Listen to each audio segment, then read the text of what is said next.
Welcome to the Vox Lore. Our channel produces immersive fantasy audiobooks for entertainment and storytelling enjoyment. All content, including narration, sound design, and storytelling elements, is created with passion for fantasy fans. A Son of the Middle Border Part 6 by Hamlin Garland.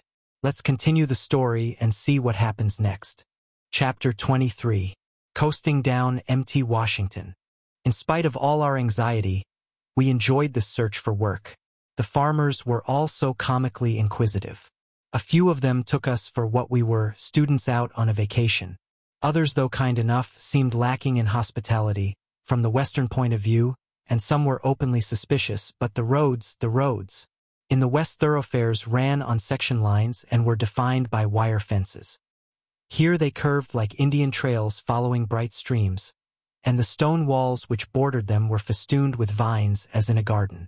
That night we lodged in the home of an old farmer, an octogenarian who had never in all his life been 20 miles from his farm. He had never seen Boston or Portland, but he had been twice to Nashua, returning, however, in time for supper. He, as well as his wife, dear simple soul, looked upon us as next door to educated Indians and entertained us in a flutter of excited hospitality. We told them of Dakota, of the prairies, describing the wonderful farm machinery, and boasting of the marvelous crops our father had raised in Iowa, and the old people listened in delighted amaze. They put us to bed at last in a queer high-posted, corded bedstead, and I had a feeling that we were taking part in a colonial play. It was like living a storybook. We stared at each other in a stupor of satisfaction. We, page 280, had never hoped for such luck. To be thrust back abruptly into the very life of our forebears was magical, and the excitement and delight of it kept us whispering together long after we should have been asleep. This was 30 years ago, and those kindly old souls have long since returned to dust. But their big four-posted bed is doing service, no doubt, in the home of some rich collector. I have forgotten their names, but they shall live here in my book as long as its print shall endure. They seemed sorry to have us go next morning, but as they had nothing for us to do, they could only say, "Goodbye, give our love to Jane if you see her, she lives in Illinois." Illinois and Dakota were all the same to them. Again we started forth along the graceful, irregular, elm-shaded roads, which intersected the land in every direction, perfectly happy except when we remembered our empty pockets. We could not get accustomed to the trees and the beauty of the vine-clad stone walls. The lanes made pictures all the time. So did the apple trees and the elms and the bending streams. About noon of this day we came to a farm of very considerable size and fairly level, on which the hay remained uncut.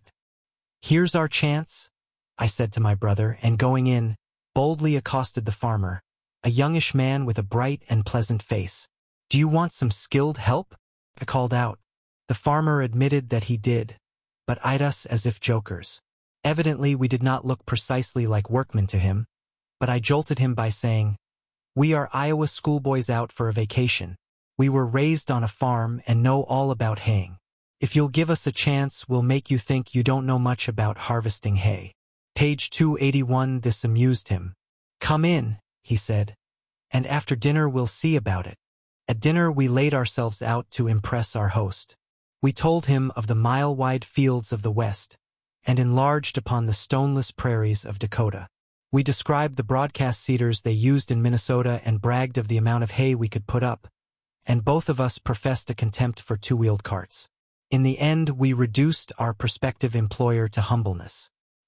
He consulted his wife a moment and then said, "All right, boys, you may take hold." We stayed with him 2 weeks and enjoyed every moment of our stay. "Our expedition is successful," I wrote to my parents. "On Sundays we picked berries or went fishing or tumbled about the lawn. It was all very beautiful and delightfully secure, so that when the time came to part with our pleasant young boss and his bright and cheery wife, we were as sorry as they." "We must move on," I insisted. "There are other things to see." After a short stay in Portland, we took the train for Bethel, eager to visit the town which our father had described so many times. We had resolved to climb the hills on which he had gathered berries and sit on the overset from which he had gazed upon the landscape. We felt indeed a certain keen regret that he could not be with us. At Locke's Mills we met his old playmates, Dennis and Abner Herrick, men bent of form and dim of eye, gnarled and knotted by their battle with the rocks and barren hillsides, and to them we, confident lads, with our tales of smooth and level plowlands, must have seemed like denizens from some farmer's paradise. Or perhaps they thought us fictionists. I certainly put a powerful page 282 emphasis on the pleasant side of Western life at that time. Dennis especially looked upon us with amazement, almost with awe. To think that we, unaided and alone, had wandered so far and dared so much, while he, in all his life, had not been able to visit Boston, was bewildering. This static condition of the population was a constant source of wonder to us. How could people stay all their lives in one place? Must be something the matter with them. Their ox teams and tip carts amused us, their stony fields appalled us, their restricted, parsimonious lives saddened us, and so, not wishing to be a burden, we decided to cut our stay short. On the afternoon of our last day, Abner took us on a tramp over the country, pointing out the paths where Dick and I played, tracing the lines of the old farm which had long since been given over to pasture, and so to the trout brook and home. In return for our keep we sang that night, and told stories of the West, and our hosts seemed pleased with the exchange. Shouldering our faithful grips next morning, we started for the railway and took the train for Gorham. Each mile brought us nearer the climax of our trip. We of the plains had longed and dreamed of the peaks. To us the White Mountains were at once the crowning wonder and chief peril of our expedition. They were to be, in a very real sense, the test of our courage. The iron crest of Mount Washington allured us as a lighthouse lures seabirds. Leaving Gorham on foot and carrying our inseparable valises, we started westward along the road leading to the peaks, expecting to get lodging at some farmhouse. But as we stood aside to let gay coaches pass laden with glittering women and haughty men, we began to feel abused. Page 283, we were indeed quaint objects. Each of us wore a long yellow linen duster, and each bore a valise on a stick, as an Irishman carries a bundle. We feared neither wind nor rain, but wealth and coaches oppressed us. Nevertheless we trudged cheerily along, drinking at the beautiful springs beside the road, plucking blackberries for refreshment, lifting our eyes often to the snow-flecked peaks to the west. At noon we stopped at a small cottage to get some milk, and there again met a pathetic, lonely old couple. The woman was at least 80, and very crusty with her visitors, till I began to pet the enormous Maltese cat which came purring to our feet. "What a magnificent animal!" I said to Frank. This softened the old woman's heart. She not only gave us bread and milk but sat down to gossip with us while we ate. She, too, had relatives out there somewhere in Iowa, and would hardly let us go, so eager was she to know all about her people. "Surely you must have met them." As we neared the foot of the great peak, we came upon hotels of all sizes, but I had not the slightest notion of staying even at the smallest. Having walked 12 miles to the foot of the mountain, we now decided to set out for the top, still carrying those precious bags upon our shoulders. What we expected to do after we got to the summit, I cannot say, for we knew nothing of conditions there and were too tired to imagine. We just kept climbing, sturdily, doggedly, breathing heavily, more with excitement than with labor, for it seemed that we were approaching the moon. So bleak and high the roadway ran. I had miscalculated sadly. It had looked only a couple of hours' brisk walk from the hotel, but the way, page 284, lengthened out toward the last in a most disheartening fashion. "Where will we stay?" queried Frank. "Oh, we'll find a place somewhere," I answered, but I was far from being as confident as I sounded. We had been told that it cost $5 for a night's lodging at the hotel, but I entertained some vague notion that other and cheaper places offered. Perhaps I thought that a little village on the summit presented boarding houses. "No matter, we're in for it now," I stoutly said. "We'll find a place. We've got to find a place." It grew cold as we rose, surprisingly, dishearteningly cold, and we both realized that to sleep in the open would be to freeze. As the night fell, our clothing, wet with perspiration, became almost as clammy as sheet iron, and we shivered with weakness as well as with frost. The world became each moment more barren, more wind-swept, and Frank was almost at his last gasp. It was long after dark, and we were both trembling with fatigue and hollow with hunger as we came opposite a big barn just at the top of the trail. The door of this shelter stood invitingly open, and creeping into an empty stall, we went to sleep on the straw like a couple of homeless dogs. We did not for a moment think of going to the hotel, which loomed like a palace a few rods further on. A couple of hours later, I was awakened by the crunch of a boot upon my ankle, followed by an oath of surprise. The stage driver, coming in from his last trip, was looking down upon me. I could not see his face, but I did note the bright eyes and pricking ears of a noble gray horse standing just behind his master and champing his bit with impatience. Sleepy, scared, and bewildered, I presented my plea with such eloquence that the man put his team in page 285, another stall, and left us to our straw. "But you get out of here before the boss sees you," said he, "or there'll be trouble." "We'll get out before daybreak," I replied heartily. When I next awoke, it was dawn, and my body was so stiff I could hardly move. We had slept cold, and our muscles resented it. However, we hurried from the barn. Once safely out of reach of the boss, we began to leap and dance and shout to the sun as it rose out of the mist, for this was precisely what we had come 2,000 miles to see. Sunrise on Mount Washington. It chanced, gloriously, that the valleys were filled with a misty sea, breaking soundlessly at our feet, and we forgot cold, hunger, poverty, in the wonder of being above the clouds. In course of time, our stomachs moderated our transports over the view, and I persuaded my brother, who was younger and more delicate in appearance, to approach the kitchen and purchase a handout.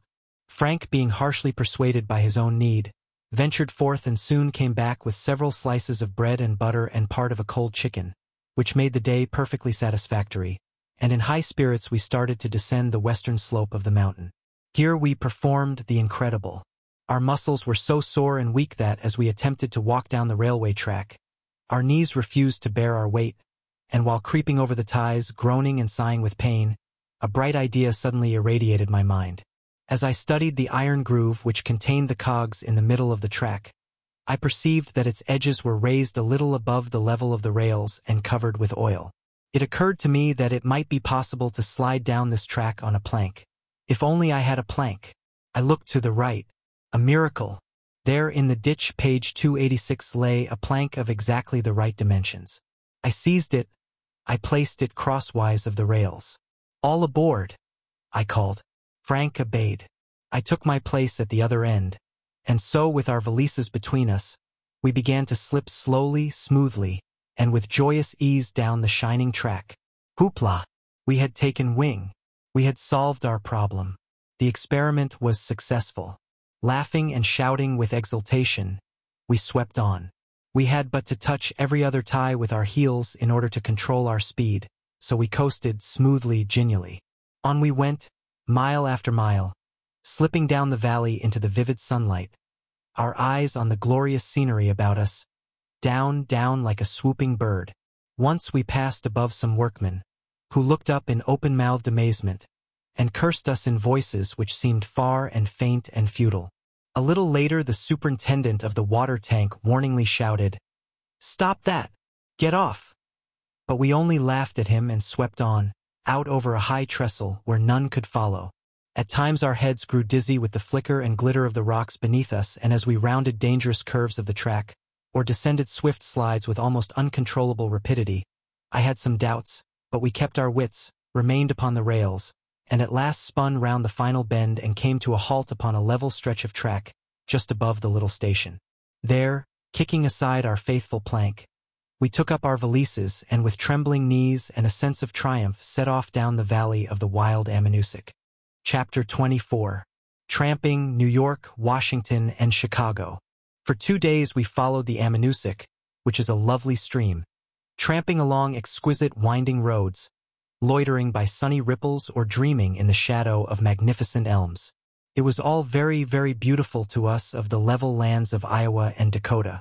These brooks rushing over their rocky beds, these stately trees and these bleak mountaintops looming behind us, all glowed with the high splendor of which we had dreamed. At noon we called at a farmhouse to get something to eat, and at night we paid for lodging in a rude tavern beside the way, and so at last reached the railway and the Connecticut River. Here we gained our trunks, which had been sent round by express, and as the country seemed poor and the farms barren, we spent nearly all our money in riding down the railway 50 or 60 miles. At some small town, I forget the name, we again took to the winding roads, looking for a job. Jobs, it turned out, were exceedingly hard to get. The haying was over, the oats mainly in shock, and the people on the highway suspicious and inhospitable. As we plodded along, our dimes melting away, hunger came at last to be a grim reality.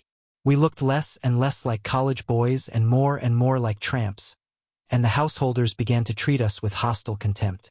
Page 288. No doubt these farmers, much beset with tramps, had reasonable excuse for their inhospitable ways, but to us it was all bitter and uncalled for. I knew that cities were filled with robbers, brigands, burglars, and pirates, but I had held, up to this time, the belief that the country, though rude and barren of luxury, was nevertheless a place of plenty where no man need suffer hunger. Frank, being younger and less hardy than I, became clean disheartened, and upon me fell the responsibility and burden of the campaign. I certainly was to blame for our predicament. We came finally to the point of calling at every house where any crops lay ungathered, desperately in hope of securing something to do. At last there came a time when we no longer had money for a bed, and were forced to sleep wherever we could find covert. One night we couched on the floor of an old schoolhouse, the next we crawled into an oat shock and covered ourselves with straw. Let those who have never slept out on the ground through an August night say that it is impossible that one should be cold.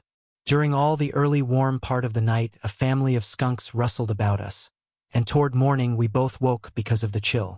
On the third night we secured the blessed opportunity of nesting in a farmer's granary. All humor had gone out of our expedition. Each day the world grew blacker, and the men of the Connecticut Valley more cruel and relentless. We both came to understand, not to the full, but in a large measure, the bitter rebellion of the tramp.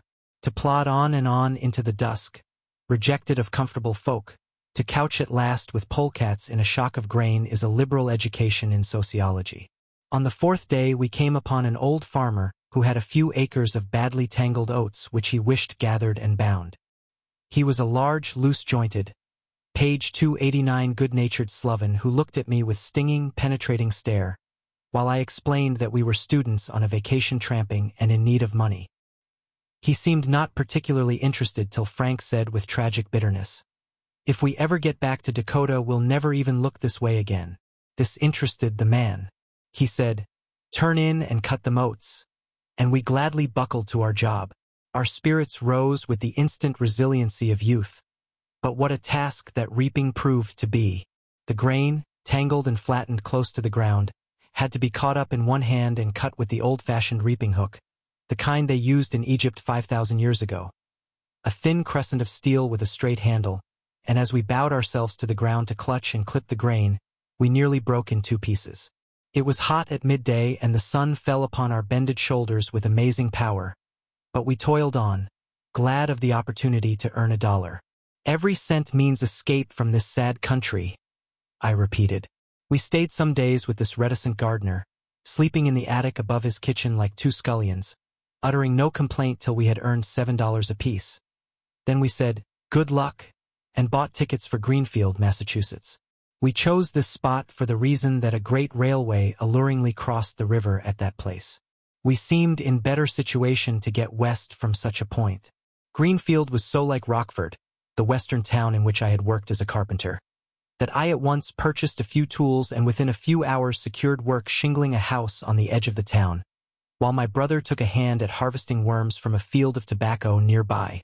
The builder, a tall man, bent and grizzled, page 290, complimented me warmly at the close of my second day and said, "You may consider yourself hired for as long as you please to stay. You're a rattler." No compliment since has given me more pleasure than this. A few days later he invited both of us to live at his home. We accepted and were at once established in most comfortable quarters. Tranquil days followed. The country was very attractive, and on Sundays we walked the neighboring lanes, or climbed the high hills, or visited the quaint and lonely farmhouses round about, feeling more akin each week to the life of the valley, but we had no intention of remaining beyond a certain time. Great rivers called and cities allured. New York was still to be explored, and to return to the west before winter set in was our plan.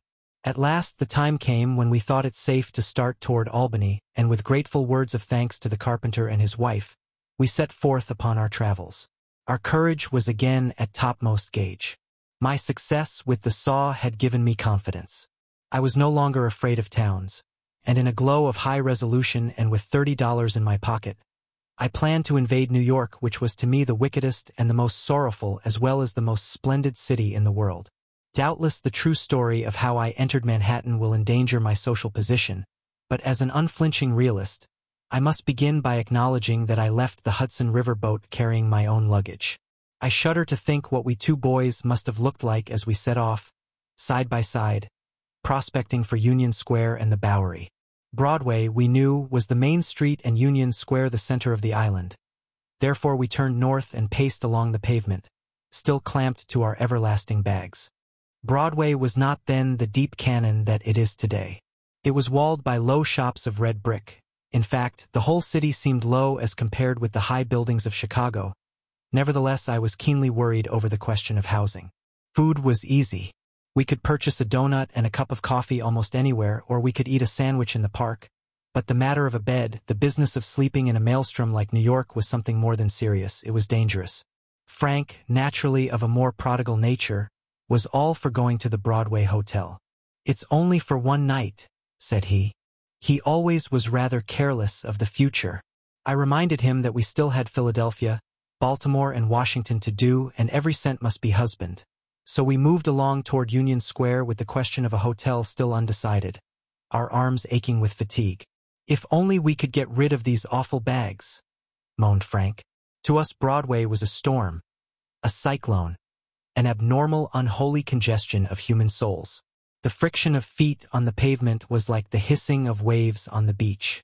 The passing of trucks jarred upon our ears like the sevenfold thunders of Patmos, but we kept on, shoulder to shoulder, watchful, alert, till we reached Union Square, where with sighs of deep relief we sank upon the benches along with the other rubes and jayhawkers, lolling in sweet repose with weary souls laxly turned to the kindly indiscriminating breeze. The evening was mild, the scene enthralling, and we would have been perfectly happy but for the deeply disturbing question of a bed. Franklin, resting upon my resourceful management, made no motion even when the sun sank just about where that Venetian-fronted building now stands, but whilst the insolent, teeming populace in clattering carts and drays charged round our peaceful sylvan haven, each driver plying the lash with the fierce aspect of a Roman charioteer, I rose to a desperate mission. With a courage born of need, I led the way straight toward the basement portal of a small brown hotel on 4th Avenue, and was startled almost into flight to find myself in a barroom. Not knowing precisely how to retreat, I faltered out, "Have you a bed for us?" It is probable that the landlord, a huge foreign-looking man, understood our timidity. At any rate, he smiled beneath his black mustache and directed a clerk to show us a room. In charge of this man, a slim youth with a very bad complexion, we climbed a narrow stairway which grew geometrically shabbier as we rose, until, at last, we came into a room so near the roof that it could afford only half windows. But as we were getting the chamber at half price, we could not complain. No sooner had the porter left us than we both stretched out on the bed, in such relief and ecstasy of returning confidence as only weary youth and honest poverty can know. It was heavenly sweet, this sense of safety in the heart of a tempest of human passion, but as we rested, our hunger to explore returned. "Time is passing. We shall probably never see New York again," I argued. "And besides, our bags are now safely cached. Let's go out and see how the city looks by night." To this Franklin agreed, and forth we went into the square, rejoicing in our freedom from those accursed bags. Here, for the first time, I observed the electric light shadows, so clear-cut, so marvelous. The park was lighted by several sputtering, sizzling arc lamps, and their rays striking down through the trees, flung upon the pavement a wavering, exquisite tracery of sharply defined, purple-black leaves and branches. This was, indeed, an entirely new effect in our old world, and to my mind its wonder surpassed nature. It was as if I had suddenly been translated to some realm of magic art. Where we dined I cannot say. Probably we ate a donut at some lunch counter, but I am glad to remember that we got as far as Madison Square, which was like discovering another and still more enchanting island of romance. To us the Fifth Avenue Hotel was a great and historic building, for in it Grant and Sherman and Lincoln and Greeley had often registered. Ah, what a night that was! I did not expend $1, not even a quarter, but I would give half of all I now own for the sensitive heart, the absorbent brain I then possessed. Each form, each shadow was a miracle. Romance and terror and delight peopled every dusky side street. Submerged in the wondrous, drenched with the spray of this measureless ocean of human life, we wandered on till overborne nature called a halt. It was 10 o'clock and prudence as well as weariness advised retreat. Decisively, yet with a feeling that we would never again glow beneath the lights of this radiant city, I led the way back to our half-rate bed in the Union Square Hungarian Hotel. It is worth recording that on reaching our room, we opened our small window and leaning out, gazed away over the park. What time the tumult and the thunder and the shouting died into a low, continuous roar. The poetry and the majesty of the city lost nothing of its power under the moon. Although I did not shake my fist over the town and vow to return and conquer it, as penniless writers in fiction generally do, I bowed down before its power. It's too much for us, I told my brother. 2 millions of people, think of it. Of course London is larger, but then London is so far off. Sleep for us both was but a moment's forgetfulness. At one moment it was night and at another it was morning. We were awakened by the voice of the pavement, that sound which Whitman calls the loud, proud, restive bass of the streets. And again I leaned forth to listen to the widespread crescendo roar of the deepening traffic. The air being cool and clear, the pedestrians stepped out with brisker, braver movement, and we, too, rose eager to meet the day at the gate of the town. All day we tramped, absorbing everything that went on in the open. Having explored the park, viewed the obelisk and visited the zoo, we wandered up and down Broadway, mooning upon the life of the streets. Curbstone fights, police maneuvers, shop window comedies, building operations, everything we saw instructed us. We soaked ourselves in the turbulent rivers of the town with a feeling that we should never see them again. We had intended to stay 2 days, but a tragic encounter with a restaurant bandit so embittered and alarmed us that we fled New York, as we supposed, forever. At 1 o'clock, being hungry, very hungry, we began to look for a cheap eating house, and somewhere in University Place we came upon a restaurant which looked humble enough to afford a 25-cent dinner, which was our limit of extravagance. And so, timidly, we ventured in. A foreign-looking waiter greeted us, and led us to one of a number of very small tables covered with linen which impressed even Frank's uncritical eyes with its muciness. With a feeling of having inadvertently entered a den of thieves, I wished myself out of it but lacked the courage to rise, and when the man returned and placed upon the table 2 glasses and a strange-looking bottle with a metal stopper which had a kind of lever at the side, Frank said, "Hi! Good thing. I'm thirsty." Quite against my judgment, he fooled around with the lever till he succeeded in helping himself to some of the liquid with which the bottle was filled. It was soda water and he drank heartily, although I was sure it would be extra on the bill. The food came on slowly, by fits and starts, and the dishes were all so cold and queer of taste that even Frank complained. But we ate with a terrifying premonition of trouble. "This meal will cost us at least 35 cents each," I said. "No matter. It's an experience," my spendthrift brother retorted. At last, when the limp lettuce, the amazing cheese, and the bitter coffee were all consumed, I asked the soiled, outlandish waiter the price. In reply, he penciled on a slip as though we were deaf, and finally laid the completed bill face down beside my plate. I turned it over and grew pale. It totaled $1.20. I felt weak and cold, as if I had been suddenly poisoned. I trembled, then grew hot with indignation. 60 cents apiece, I gasped. "Didn't I warn you?" Frank was still in reckless mood. "Well, this is the only time we have to do it. They won't catch us here again." I paid the bill and hurried out, bitterly exclaiming, "No more New York for me. I will not stay in such a robber's den another night." And I didn't. At sunset we crossed the ferry and took the train for New Brunswick, New Jersey. Why we selected this town I cannot say, but I think it must have been because it was halfway to Philadelphia, and that we were just about as scared of Philadelphia as we were resentful of New York. After a night battle with New Jersey mosquitoes and certain plantigrade bedfellows native to cheap hotels, we passed on to Philadelphia and to Baltimore, and at sunset of the same day reached Washington, the storied capital of the nation.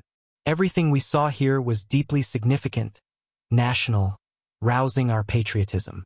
We were at once and profoundly interested by the Negro life which flowered here in the free air of the district as under an African sun. The newsboys, the bootblacks, the mule drivers all amused us. We spent that first night in Washington in a little lodging house just at the corner of the Capitol grounds where beds were offered for 25 cents. It was a dreadful place, but we slept without waking. It took a large odor, a sharp lance to keep either of us awake in those days. Tramping busily all the next day, we climbed everything that could be climbed. We visited the Capitol, the War Building, the Treasury, and the White House grounds. We toiled through all the museums, working harder than we had ever worked upon the farm, till Frank cried out for mercy. I was inexorable. Our money is getting low. We must be very saving of car fare. I insisted. We must see all we can. We'll never be here again. Once more we slept among the Negroes in a bare little lodging house, and on the third day, brimming with impressions, boarded the Chicago Express and began our glorious, our exultant return over the Alleghenies, toward the west. It was with a feeling of joy, of distinct relief that we set our faces toward the sunset. Every mile brought us nearer home. I knew the West. I knew the people, and I had no fear of making a living beyond the Alleghenies. Every mile added courage and hope to our hearts, and increased the value of the splendid, if sometimes severe experiences through which we had passed. Frank was especially gay, for he was definitely on his way home, back to Dakota, and when next day on the heights of the Allegheny Mountains, the train dipped to the west, and swinging around a curve, disclosed to us the tumbled spread of mountainland descending to the valley of the Ohio, we sang "O'er the Hills in Legions, Boys," as our forefathers did of old. We were about to re-enter the land of the teeming furrow. Late that night, as we were riding through the darkness in the smoking car, I rose and, placing in my brother's hands all the money I had, said goodbye, and at Mansfield, Ohio, swung off the train, leaving him to proceed on his homeward way alone. It was about 1 o'clock of an autumn night, sharp and clear, and I spent the remainder of the morning on a bench in the railway station, waiting for the dawn. I could not sleep, and so spent the time in pondering on my former experiences in seeking work. Have I been wrong? I asked myself. Is the workman in America, as in the old world, coming to be a man despised? Having been raised in the splendid patriotism, perhaps one might say flamboyant patriotism, of the West during and following our Civil War, I had been brought up to believe that labor was honorable, that idlers were to be despised, but now as I sat with bowed head, cold, hungry, and penniless, knowing that I must go forth at daylight, seeking work, the world seemed a very hostile place to me. Of course, I did not consider myself a workman in the ordinary hopeless sense. My need of a job was merely temporary, for it was my intention to, page 298, return to the Middle West in time to secure a position as teacher in some country school. Nevertheless, a lively imagination gave me all the sensations of the homeless man. The sun rose warm and golden, and with a return of my courage I started forth, confident of my ability to make a place for myself. With a wisdom which I had not hitherto shown, I first sought a home, and luckily, I say luckily because I never could account for it, I knocked at the door of a modest little boarding house, whose mistress, a small blonde lady, invited me in and gave me a room without a moment's hesitation. Her dinner, a delicious midday meal, so heartened me that before the end of the day, I had secured a place as one of a crew of carpenters. My spirits rose. I was secure. My evenings were spent in reading Abbott's Life of Napoleon, which I found buried in an immense pile of old magazines. I had never before read a full history of the great Corsican, and this chronicle moved me almost as profoundly as Hugo's Les Miserables had done the year before. On Sundays I walked about the country under the splendid oaks and beeches which covered the ridges, dreaming of the West, and of the future which was very vague and not very cheerful in coloring. My plan, so far as I had a plan, was not ambitious. I had decided to return to some small town in Illinois and secure employment as a teacher, but as I lingered on at my carpenter trade till October, nothing was left for me but a country school. And when Orrin Carter, county superintendent of Grundy County, he is Judge Carter now, informed me that a district school some miles out would pay $50 a month for a teacher, I gladly accepted the offer. On the following afternoon I started forth a passenger with Hank Ring on his way homeward in an empty corn wagon. The box had no seat, therefore he and I both rode standing during a drive of 6 miles. The wind was raw, and the ground, frozen hard as iron, made the ride a kind of torture, but our supper of buckwheat pancakes and pork sausages at Deacon Ring's was partial compensation. On the following Monday I started my school. The winter which followed appalled the oldest inhabitant. Snow fell almost daily, and the winds were razor-bladed. In order to save every dollar of my wages, I built my own fires in the schoolhouse. This means that on every weekday morning, I was obliged to push out into the stinging dawn, walk a mile to the icy building, split kindling, start a flame in the rude stove, and have the room comfortable at 8:30. The thermometer often went to a point 20 degrees below zero, and my ears were never quite free from peeling skin and fevered tissues.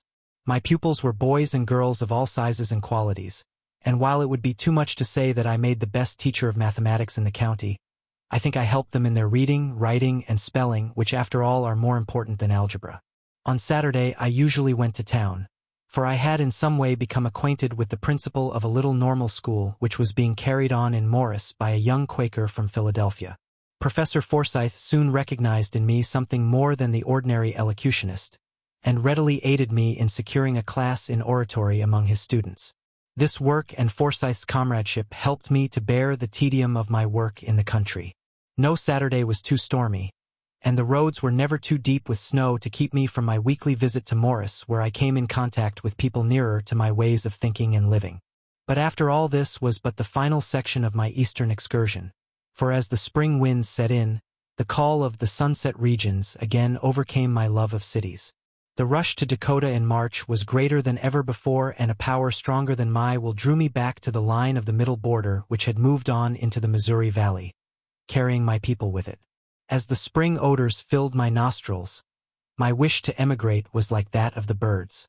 Out there is my share of the government land, and if I am to carry out my plan of fitting myself for a professorship, I argued, these claims are worth securing.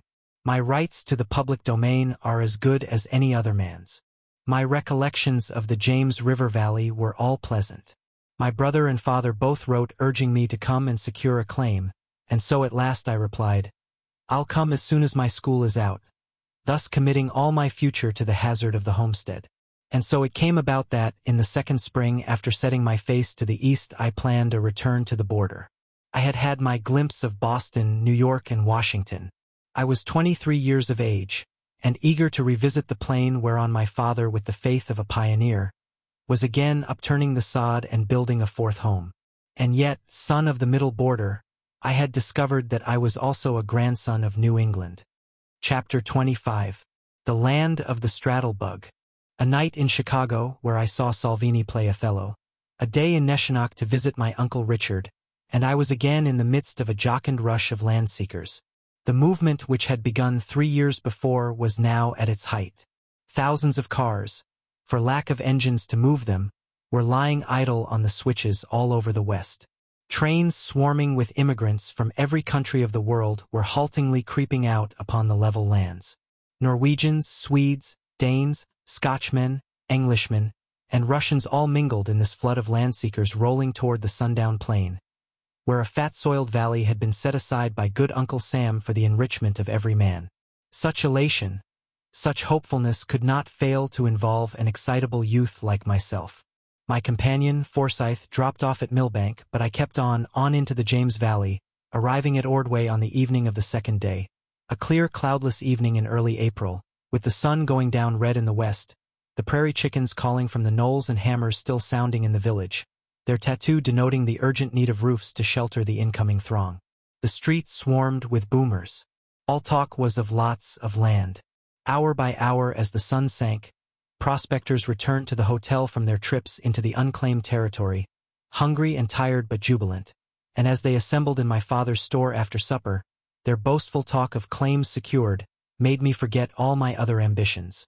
I was as eager to clutch my share of Uncle Sam's bounty as any of them. The world seemed beginning anew for me as well as for these aliens from the crowded eastern world. I am ready to stake a claim, I said to my father, Early the very next day, with a party of 4, among them Charles Babcock, a brother of Burton, I started for the unsurveyed country where, some 30 miles to the west, my father had already located a preemption claim and built a rough shed, the only shelter for miles around. "We'll camp there," said Charles. It was an inspiring ride. The plain, freshly uncovered from the snow, was swept by a keen wind which held, in spite of that, an acrid prophecy of sudden spring. Ducks and geese rose from every icy pond and resumed their flight into the mystic north, and as we advanced the world broadened before us. The treelessness of the wide swells, the crispness of the air, and the feeling that to the westward lay the land of the Sioux, all combined to make our trip a kind of epic in miniature. Charles also seemed to feel the essential poetry of the expedition, although he said little except to remark, "I wish Burton were here." It was 1 o'clock before we reached the cabin and 2 before we finished luncheon. The afternoon was spent in wandering over the nearby obtainable claims, and at sundown we all returned to the shed to camp. As dusk fell, and while the geese flew low gabbling confidentially, and the ducks whistled by overhead in swift unerring flight, Charles and I lay down on the hay beside the horses, feeling ourselves to be, in some way, partners with God in this new world. I went to sleep, page 303, hearing the horses munching their grain in the neighboring stalls, entirely contented with my day and confident of the morrow. All questions were answered, all doubts stilled. We arose with the sun, and having eaten our rude breakfast, set forth, some 6 miles to the west, to mark the location of our claims with the straddlebugs. The straddlebug, I should explain, was composed of 3 boards set together in tripod form and was used as a monument, a sign of occupancy. His presence defended a claim against the next comer. Lumber being very scarce at the moment, the building of a shanty was impossible, and so for several weeks these signs took the place of improvements and were fully respected. No one could honorably jump these claims within 30 days, and no one did. At last, when far beyond the last claimant, we turned and looked back upon a score of these glittering guidons of progress, banners of the army of settlement, I realized that I was a vidette in the van of civilization, and when I turned to the west where nothing was to be seen save the mysterious plain and a long low line of still more mysterious hills, I thrilled with joy at all I had won. It seemed a true invasion, this taking possession of the virgin sod, but as I considered, there was a haunting sadness in it, for these shining pine pennons represented the inexorable plow. They prophesied the death of all wild creatures and assured the devastation of the beautiful, the destruction of all the signs and seasons of the sod. Apparently none of my companions shared this feeling, for they all leaped from the wagon and planted their stakes, each upon his chosen quarter-section with whoops of joy, cries which sounded faint and far, like the futile voices of insects, diminished to shrillness by the echoless abysses of the unclouded sky. As we had measured the distance from the township lines by counting the revolutions of our wagon wheels, so now with pocket compass and a couple of laths, Charles and I laid out inner boundaries and claimed 3/4 sections, 1 for Frank and 1 each for ourselves. Level as a floor these acres were, and dotted with the bones of bison. We ate our dinner on the bare sod while all around us the birds of springtime moved in myriads, and over the swells to the east other wagons laden with other land-seekers crept like wingless beetles, stragglers from the main skirmish line. Having erected our pine-board straddlebugs with our names written thereon, we jubilantly started back toward the railway. Tired but peaceful, we reached Ordway at dark, and Mrs. Wynn's supper of ham and eggs and potatoes completed our day most satisfactorily. My father, who had planned to establish a little store on his claim, now engaged me as his representative, his clerk, and I spent the next week in hauling lumber and in helping to build the shanty and wareroom on the section line. As soon as the place was habitable, my mother and sister Jessie came out to stay with me, for in order to hold his preemption my father was obliged to make it his home. Before we were fairly settled, my mother was forced to feed and house a great many land-seekers who had no other place to stay. This brought upon her once again all the drudgery of a pioneer housewife, and filled her with longing for the old home in Iowa. It must have seemed to her as if she were never again to find rest except beneath the sod. Nothing that I have ever been called upon to do caused me more worry than the act of charging those land-seekers for their meals and bunks, and yet it was perfectly right that they should pay. Our buildings had been established with great trouble and at considerable expense, and my father said, "We cannot afford to feed so many people without return.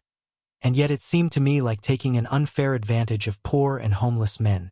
It was with the greatest difficulty that I brought myself to charge them anything at all. Fortunately, the prices had been fixed by my father. Night by night it became necessary to lift a lantern on a high pole in front of the shack, in order that those who were traversing the plain after dark might find their way, and often I was aroused from my bed by the arrival of a worn and bewildered party of pilgrims rescued from a sleepless couch upon the wet sod. For several weeks Mother was burdened with these wayfarers, but at last they began to thin out. The skirmish line moved on, the ranks halted, and all about the Moccasin Ranch hundreds of yellow shanties sparkled at dawn like flecks of gold on a carpet of green velvet. Before the end of May, every claim was taken and improved, more or less. Meanwhile, I had taken charge of the store and Frank was the stage driver. He was a very bad salesman, but I was worse, that must be confessed. If a man wanted to purchase an article and had the money to pay for it, we exchanged commodities right there, but as far as my selling anything, Father used to say, Hamlin couldn't sell gold dollars for 90 cents apiece. And he was right, entirely right. I found little to interest me in the people who came to the store, for they were just ordinary folk from Illinois and Iowa, and I had never been a youth who made acquaintances easily. So with nothing of the politician in me, I seldom inquired after the babies or gossiped with the old women about their health and housekeeping. I regretted this attitude afterward. A closer relationship with the settlers would have furnished me with a greater variety of fictional characters, but at the time I had no suspicion that I was missing anything. As the land dried off and the breaking plow began its course, a most idyllic and significant period of life came on. The plain became very beautiful as the soil sent forth its grasses.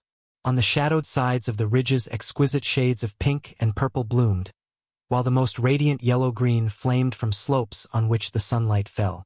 The days of May and June succeeded one another in perfect harmony like the notes in a song, broken only once or twice by thunderstorms. An opalescent mist was in the air, and everywhere, on every swell, the settlers could be seen moving silently to and fro with their teams, while the women sang at their work about the small shanties, and in their new gardens. On every side was the most cheerful acceptance of hard work and monotonous fare.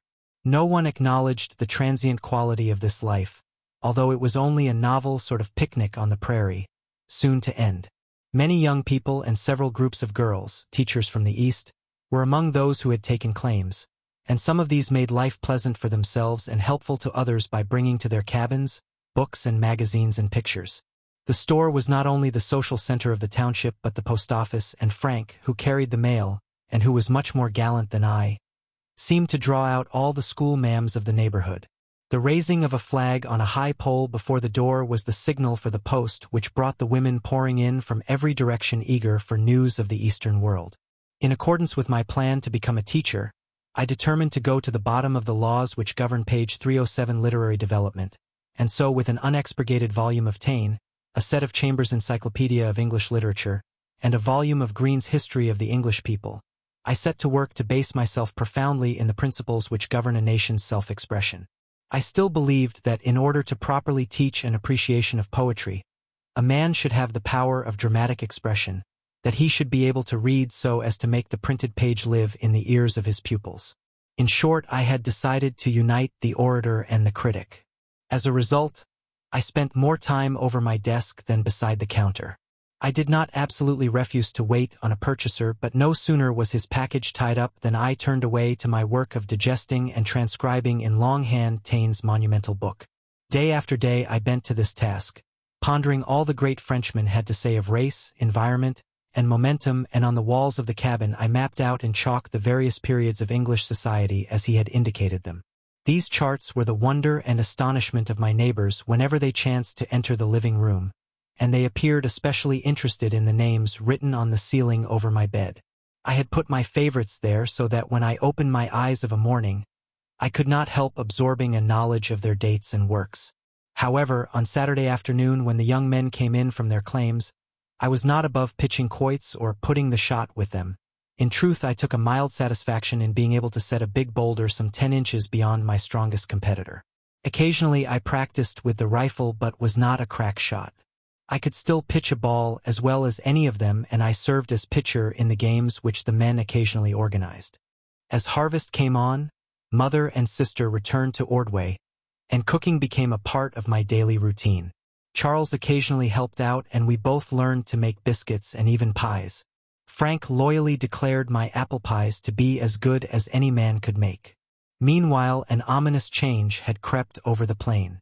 The winds were hot and dry, and the grass, baked on the stem, had become as inflammable as hay. The birds were silent. The sky, absolutely cloudless, began to scare us with its light. The sun rose through the dusty air, sinister with flare of horizontal heat. The little gardens on the breaking withered, and many of the women began to complain bitterly of the loneliness and lack of shade. The tiny cabins were like ovens at midday. Smiling faces were less frequent. Timid souls began to inquire, "Are all Dakota summers like this?" And those with greatest penetration reasoned, from the quality of the grass which was curly and fine as hair, that they had unwittingly settled upon an arid soil. And so, week by week the holiday spirit faded from the colony, and men in feverish unrest uttered words of bitterness. Eyes ached with light and hearts sickened with loneliness. Defeat seemed facing every man. By the 1st of September, many of those who were in greatest need of land were ready to abandon their advanced position on the border and fall back into the ranks behind. We were all nothing but squatters. The section lines had not been run, and every preemptor looked and longed for the coming of the surveying crew, because once our filings were made we could all return to the east, at least for 6 months, or we could prove up and buy our land.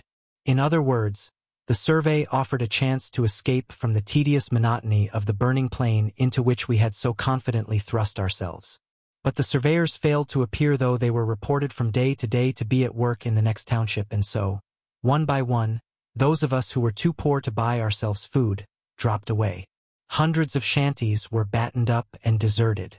The young women returned to their schools, and men who had counted upon getting work to support their families during the summer, and who had failed to do so, abandoned their claims and went east where settlement had produced a crop. Our song of emigration seemed but bitter mockery now.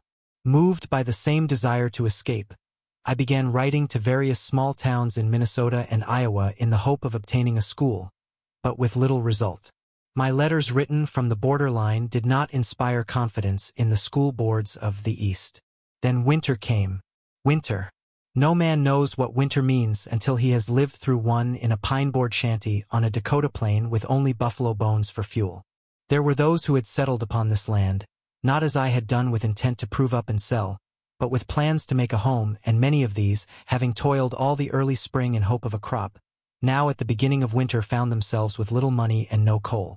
Many of them would have starved and frozen had it not been for the buffalo skeletons which lay scattered over the sod, and for which a sudden market developed. Upon the proceeds of this singular harvest they almost literally lived. Thus, the herds of deer and buffalo did indeed strangely furnish the cheer. As for Charles and myself, we also returned to Ordway and there spent a part of each month, brooding darkly over the problem of our future. I already perceived the futility of my return to the frontier. The mysterious urgings of a vague yet deep-seated longing to go east rendered me restless, sour, and difficult. I saw nothing before me, and yet my hard experiences in Wisconsin and in New England made me hesitate about going far. Teaching a country school seemed the only thing I was fitted for, and there shone no promise of that. Furthermore, like other preemptors, I was forced to hold my claim by visiting it once every 30 days, and these trips became each time more painful, more menacing. February and March were of pitiless severity. One blizzard followed another with ever-increasing fury. No sooner was the snow laid by a north wind than it took wing above a southern blast and returned upon us, sifting to and fro until at last its crystals were as fine as flour, so triturated that it seemed to drive through an inch board. Often it filled the air for hundreds of feet above the earth like a mist, and lay in long ridges behind every bush or weed. Nothing lived on these desolate uplands but the white owl and the wolf. One cold, bright day I started for my claim accompanied by a young Englishman, a fair-faced, delicate young clerk from London, and before we had covered half our journey the west wind met us with such fury that the little cockney would certainly have frozen had I not forced him out of the sleigh to run by its side. Poor little man! This was not the romantic home he had expected to gain when he left his office on the Strand. Luckily, his wretched shanty was some 6 miles nearer than mine, or he would have died. Leaving him safe in his den, I pushed on toward my own claim, in the teeth of a terrific gale, the cold growing each moment more intense. The sunset regions at that moment did not provoke me to song. In order to reach my cabin before darkness fell, I urged my team desperately, and it was well that I did, for I could scarcely see my horses during the last mile, and the wind was appalling even to me, an experienced plainsman. Arriving at the barn, I was disheartened to find the doors heavily banked with snow, but I fell to in desperate haste, and soon shoveled a passageway. This warmed me, but in the delay one of my horses became so chilled that he could scarcely enter his stall. He refused to eat also, and this troubled me very much. However, I loaded him with blankets and fell to work rubbing his legs with wisps of hay, to start the circulation, and did not desist until the old fellow began nibbling his forage. By this time the wind was blowing 70 miles an hour, and black darkness was upon the land. With a rush I reached my shanty only to find that somebody had taken all my coal and nearly all my kindling, save a few pieces of pine. This was serious, but I kindled a fire with the blocks, a blaze which was especially grateful by reason of its quick response. Hardly was the stove in action, when a rap at the door startled me. "Come!" I shouted. In answer to my call, a young man, a neighbor, entered, carrying a sack filled with coal.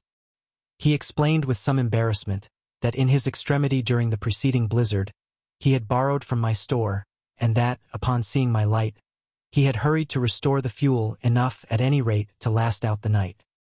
His heroism appeased my wrath, and I watched him setting out on his return journey with genuine anxiety. That night is still vivid in my memory. The frail shanty, cowering close, quivered in the wind like a frightened hare. The powdery snow appeared to drive directly through the solid boards, and each hour the mercury slowly sank. Drawing my bed close to the fire, I covered myself with a buffalo robe and so slept for an hour or two. When I woke it was still dark and the wind, though terrifying, was intermittent in its attack. The timbers of the house creaked as the blast lay hard upon it, and now and again the faint fine crystals came sifting down upon my face, driven beneath the shingles by the tempest. At last I lit my oil lamp and shivered in my robe till dawn. I felt none of the exultation of a king in fairyland, nor that of a lord of the soil. The morning came, bright with sun but with the thermometer 40 degrees below zero. It was so cold that the horses refused to face the northwest wind. I could not hitch them to the sleigh until I had blanketed them both beneath their harness. Even then they snorted and pawed in terror. At last, having succeeded in hooking the traces, I sprang in and, wrapping the robe about me, pushed eastward with all speed, seeking food and fire. This may be taken as a turning point in my career, for this experience, followed by two others almost as severe, permanently chilled my enthusiasm for pioneering the plain. Never again did I sing sunset regions with the same exultant spirit. O'er the hills and legions, boys, no longer meant sunlit savannas, flower meadows and deer-filled glades. The mingled wood and prairie land of the song was gone, and Uncle Sam's domain, bleak, semi-arid, and windswept, offered little charm to my imagination. From that little cabin on the ridge I turned my face toward settlement, eager to escape the terror and the loneliness of the treeless sod. I began to plan for other work in other airs. Furthermore, I resented the conditions under which my mother lived and worked. Our home was in a small building next to the shop, and had all the shortcomings of a cabin and none of its charm. It is true nearly all our friends lived in equal discomfort, but it seemed to me that Mother had earned something better.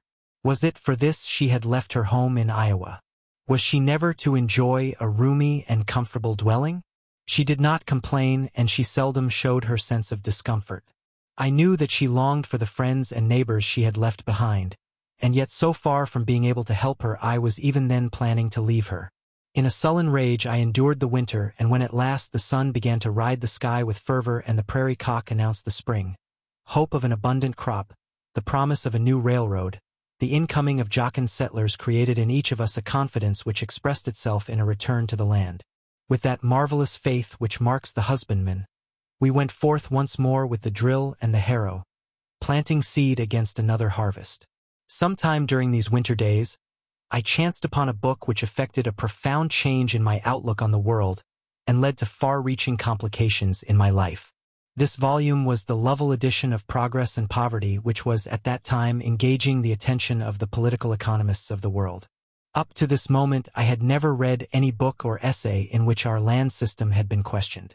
I had been raised in the belief that this was the best of all nations in the best of all possible worlds, in the happiest of all ages.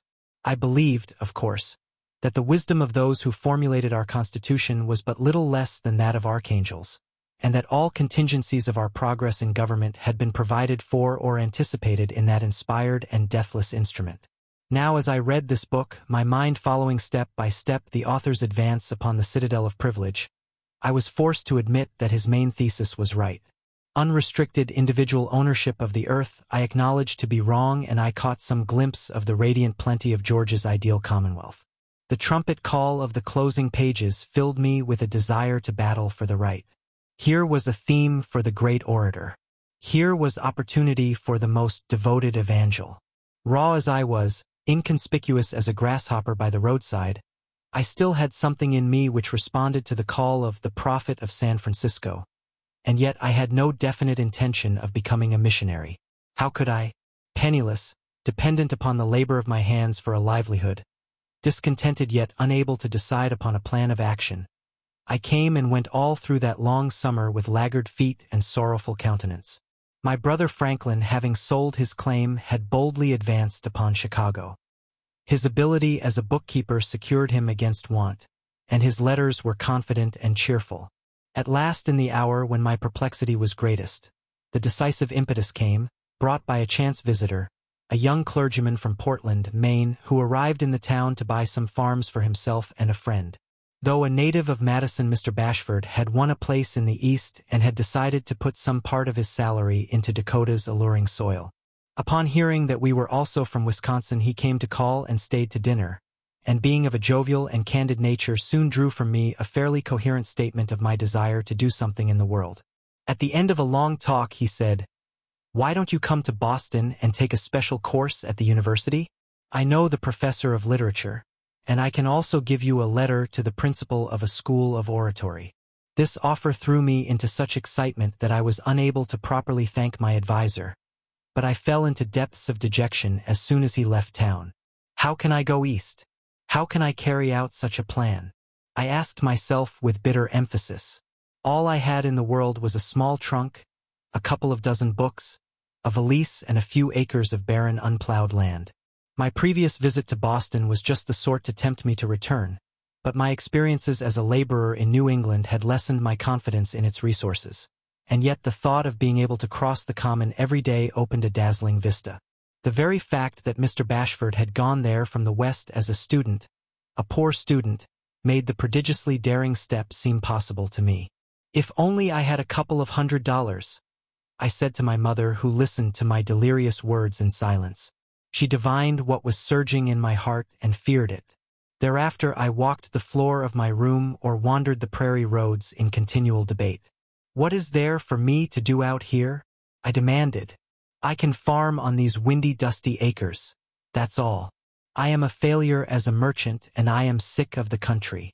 There were moments of a morning or at sunset when the plain was splendid as a tranquil sea, and in such moments I bowed down before its mysterious beauty, but for the most part it seemed an empty, desolate, mocking world.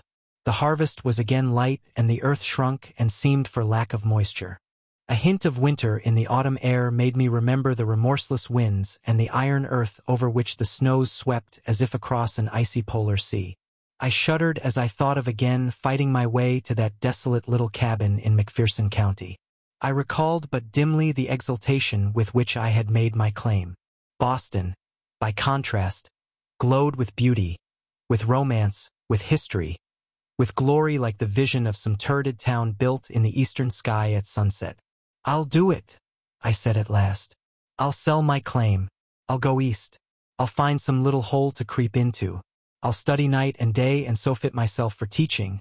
Then I'll come back west to Illinois or Wisconsin. Never will I return to this bleak world."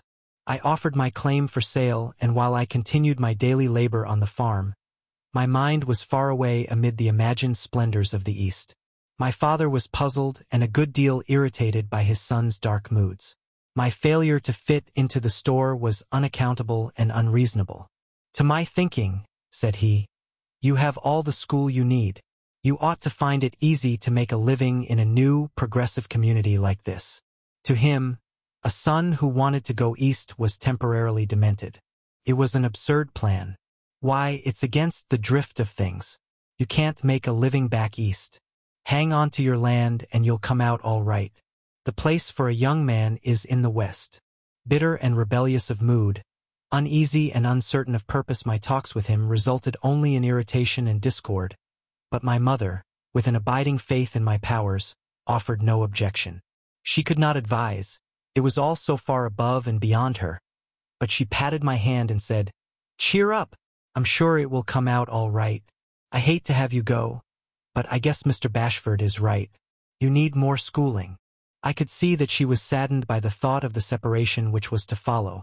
With a vague knowledge of the experience of all the mothers of pioneer sons, she feared that the days of our close companionship were ended. The detachment was not for a few months, it was final. Her face was very wistful and her voice tremulous as she told me to go. "It is hard for me to leave you and sister," I replied. "But I must. I'm only rotting here.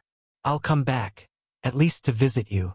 In tremendous excitement, I mortgaged my claim for $200 and with that in my hand, started for the land of Emerson, Longfellow, and Hawthorne, believing that I was in truth reversing all the laws of development, breasting the current of progress, stemming the tide of emigration. All about me other young men were streaming toward the sunset, pushing westward to escape the pressure of the earth lords behind, whilst I alone and poor was daring all the dangers, all the difficulties from which they were so eagerly escaping. There was in my heart an illogical exultation as though I too were about to escape something, and yet when the actual moment of parting came, I embraced my sorrowing mother and kissed my quaint little sister goodbye without feeling in the least heroic or self-confident. At the moment sadness weakened me, reducing me to boyish timidity. And that concludes this book of adventure. If you enjoyed the story, don't forget to hit that like button. It really helps the channel grow. Share this audiobook with fellow fantasy lovers. And if you haven't already, subscribe to the Voxlore and ring the bell so you never miss a new tale. Until next time, keep your imagination wild and your stories legendary. See you in the next adventure. Asterisk.